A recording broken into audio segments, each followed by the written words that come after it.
जादुई माँ और विशेष की जीत। यह कहानी राजू नाम के एक बहुत ही मासूम और समझदार बच्चे की है। यह बच्चा अनाथ और दूर पहाड़ियों के बीच एक छोटे से खूबसूरत गांव में रहा करता था और इसका नाम था विशेष। उसकी मासूमियत और उसकी समझदारी के कारण गांव के सभी लोग उसे बहुत प्यार करते थे और विशेष को कभी भी खाने पीने की कोई कमी ना होती थी। लेकिन फिर भी विशेष अपने आप को बहुत अकेला महसूस किया करता था। एक बार वह गांव में ही रहने वाली एक बुढ़िया के पास गया, जो लोगों के अनुसार जादू से उनकी परेशानियों को ठीक किया करती थी। विशेष बुढ़िया से बोला, दादी, तुम तो लोग जो भी मांगते हैं उन्हें वह दे देती हो। सबको कितना प्यार करती हो, किसी को भी उदास नहीं देख सकती। मेरी प्यारी दादी, बस मेरी तो एक छोटी सी ही परेशानी है, क्या तुम उसे ठीक कर सकती हो? बुढ़िया बोली, हाँ हाँ मेरे प्यारे विशेष, बोलो ना तुम्हें क्या चाहिए। मैं ऐसा क्या करूं कि मेरा विशेष हंसने लगे। विशेष दौड़कर आकर बुढ़िया की गोद में बैठ गया और बोला, दादी, मुझे माँ चाहिए। देखो ना, सब लोग मुझे खाना देते हैं, मुझे कपड़े देते हैं, लेकिन कोई भी मुझे माँ की तरह गले से लगाकर नहीं बुलाता। जब मुझे दर्द होता है या मैं दुखी होता हूँ तो कोई भी मुझसे नहीं पूछता, दादी माँ, मुझ पर दया करके मुझे माँ दे दो ना। मैं माँ की हर बात माना करूँगा। दूसरे बच्चों की तरह मैं अपनी माँ को कभी तंग नहीं करूँगा, पर बस मुझे माँ दे दो। अब बुढ़िया बहुत सोच में पड़ गई। वह सोचने लगी, भला अब मैं माँ कहाँ से लाऊं? लेकिन फिर भी विशेष को खुश करने के लिए बुढ़िया ने कहा, देखो विशेष, तुम्हें माँ चाहिए, बड़ी कठिन परीक्षा देनी होगी। बुढ़िया ने मन ही मन सोचा कि एक छोटा सा विशेष, इसको कुछ ऐसी कठिन परीक्षा बता दूंगी जिसे वह कर ही ना पाएगा और मेरा नाम भी रह जाएगा और विशेष का मन भी संतुष्ट हो जाएगा। इसलिए वह बोली, गांव के बाहर वह जो वन देवी का मंदिर है ना, रोज रात में, सर्दी हो या गर्मी, तुम्हें हाथ जोड़कर माँ के नाम को पुकारना होगा और जब तक माँ नहीं आ जाती तब तक रोजाना करना होगा। और रात से शुरू होकर सुबह तक तुम बस माँ माँ माँ कहते रहो।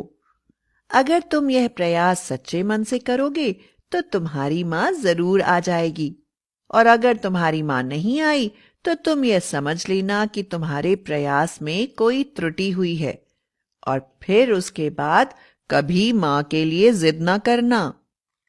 विशेष ने सहमति में सर हिला दिया और रात होते ही वह एक देवी के मंदिर में पहुंच गया और वह बेचारा छोटा सा बच्चा जोर जोर से माँ माँ माँ बुलाने लगा। बुलाते बुलाते सुबह हो गई और विशेष को घर लौटना पड़ा। इस तरह 10 दिन बीत गए। वन देवी के मंदिर में रोज रात को प्रसाद चढ़ाने अमृता नाम की परी आया करती थी और वह 10 दिनों से लगातार विशेष को इस तरह माँ माँ बुलाते देख रही थी। परी को इस छोटे से बच्चे पर बहुत दया आई और 11वें दिन जब विशेष वन देवी के मंदिर में फिर से माँ माँ बुलाने लगा तो परी एक औरत के रूप में उसके पास आई और बोली, हाँ हाँ प्यारे विशेष, आंखें खोलो, देखो मैं तुम्हारी माँ तुम्हारे पास आ गई। बोलो, मुझे क्यों बुला रहे हो? विशेष को विश्वास ही नहीं हो रहा था कि उसकी माँ उसके पास आ गई है। उसने जोर से परी को पकड़ लिया और बोला, माँ, मैं तुम्हें कभी तंग नहीं करूंगा, तुमसे कुछ भी नहीं मांगूंगा, तुम जो कहोगी हर काम करूंगा, जैसा कहोगी वैसा ही करूंगा, पढ़ाई भी कर लूंगा माँ। पर माँ, मुझे अब छोड़कर वापस मत जाना। मैं तुम्हारे बिना नहीं रहना चाहता, और अगर तुम्हें जाना ही है तो मुझे भी अपने साथ ले चलो माँ। मुझे अकेला छोड़कर मत जाना माँ। और परी को उसने जरा सा भी नहीं छोड़ा। परी माँ के लिए उसके मन में इतना प्यार देखकर बोली, देखो विशेष, मैं तुम्हारे घर तो नहीं आ सकती, क्योंकि एक बार भगवान के पास जाने के बाद भगवान वापस घर जाने की आज्ञा नहीं देते। लेकिन हाँ मेरे प्यारे बेटे, मैं रोज यहाँ मंदिर में तुम्हारा इंतजार करूंगी। तुम रोज मेरे पास आना, मैं तुमसे ढेर सारी बातें करूंगी, और सुबह तुम वापस घर चले जाना।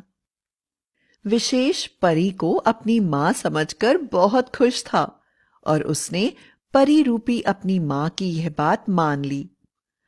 अब विशेष बहुत खुश रहा करता था, और सुबह जल्दी जल्दी अपने काम निपटाकर रात होने का इंतजार करता, और रात होते ही आराम से अपनी परी माँ के पास चला जाता और परी माँ से ढेर सी बातें करता। एक बार बुढ़िया ने विशेष को अपने पास बुलाया और कहा, प्यारे विशेष, मुझे माफ कर दो। मुझे पता है कि तुम रोज मंदिर जाते होगे और माँ को पुकारते होगे, और माँ नहीं आती होगी।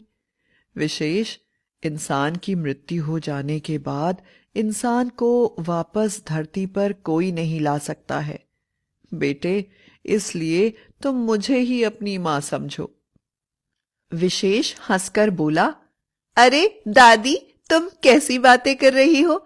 मेरी माँ तो 11वें दिन ही मेरे पास आ गई थी। भगवान से आज्ञा न मिलने के कारण वह घर तो नहीं आती, पर रोज रात को मैं और माँ वन देवी के मंदिर में ढेर सी बातें करते हैं।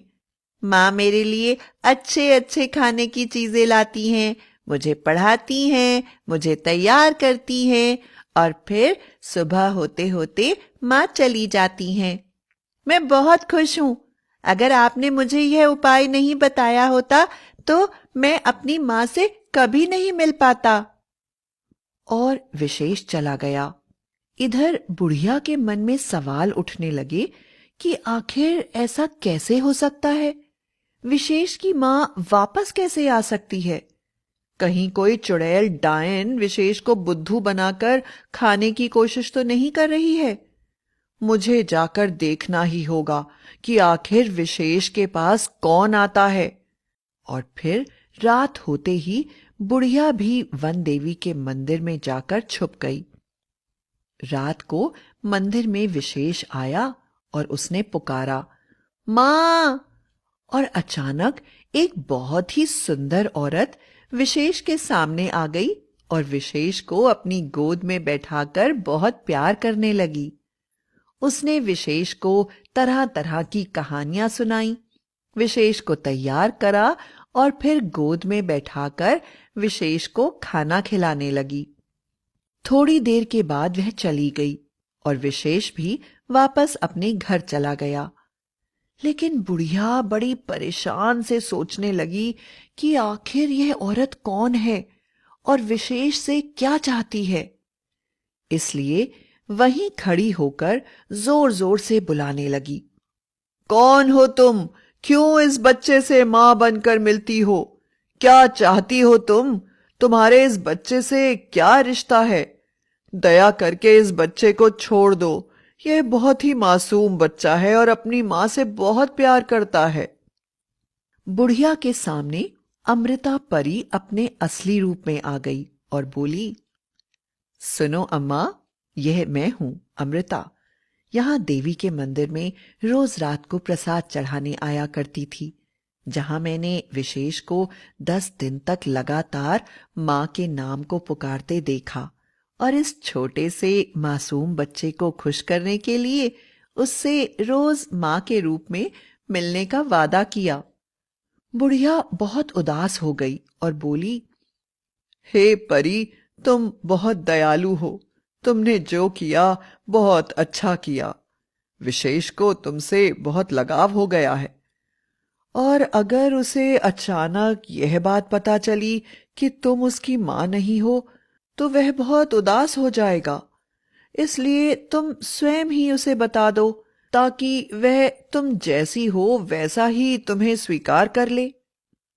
परी ने कहा, हाँ माँ, आप सच ही कहती हैं। मैं जल्दी ही विशेष को अपनी सच्चाई बता दूंगी। और फिर अंतर्ध्यान हो गई। अगले दिन विशेष फिर माँ से मिलने के लिए चला, लेकिन बहुत बार बुलाने पर भी माँ नहीं आई। विशेष रोने लगा, दीवारों पर सर पटकने लगा और पागलों की तरह चिल्लाने लगा, माँ माँ आ जाओ ना, मैंने तो कोई गलती नहीं करी, मुझे छोड़कर मत जाओ। पर परी नहीं आई। उस दिन विशेष घर वापस नहीं गया और पूरे दिन वहीं बैठा रहा। परी अदृश्य रूप में विशेष का यह प्यार देख रही थी। उसे समझ में आ गया कि उसने क्या गलती की है, और वह अपने असली रूप में विशेष के सामने आ गई और बोली, लो विशेष, देखो मैं आ गई, मैं ही हूं यह तुम्हारी परी माँ। बेटा, मैं तुम्हारी असली माँ नहीं हूं, पर मंदिर में रोज तुम्हें आकर माँ को पुकारते हुए देखने के कारण मैं माँ के रूप में तुम्हारे पास आया करती हूँ और हमेशा आती रहूंगी। यह सुनते ही विशेष बहुत उदास हो गया और तुरंत वहां से चला गया। घर जाकर उसने घर के दरवाजे अंदर से बंद कर लिए और कई दिनों तक बाहर नहीं आया। उधर मंदिर में रोज आकर परी विशेष का इंतजार करती, और आखिर विशेष के नहीं आने के कारण वह विशेष को ढूंढने विशेष के घर तक आ गई और विशेष का दरवाजा खटखटाने लगी। विशेष ने दरवाजा खोला और सामने परी माँ को देखकर वह जोर जोर से रोने लगा और बोला, नहीं, मुझे परी माँ नहीं चाहिए, मुझे मेरी माँ चाहिए। विशेष का माँ के लिए प्यार देखकर अमृता बोली, अरे हाँ विशेष, देखो मैं तुम्हारी माँ ही तो हूँ। माँ ना होती तो तुम्हारे घर तक भला कैसे आती। अब जल्दी से तैयार हो जाओ, हम अपने घर चलेंगे और वहां पर आराम से रहेंगे। विशेष परी माँ से लिपट गया और बोला, हाँ माँ, मैं तैयार हूं। और परी विशेष को लेकर परीलोक की तरफ चल पड़ी। परीलोक में परी रानी को विशेष की सारी कहानी पता थी। उन्होंने जादू से विशेष को परीलोक में रहने लायक सारे जादू दे दिए, और विशेष भी अपने छोटे छोटे पंखों के साथ अपनी माँ, अपनी प्यारी परी माँ अमृता परी के साथ उसके घर की तरफ चल पड़ा और आराम से अपनी माँ के साथ परीलोक में रहने लगा।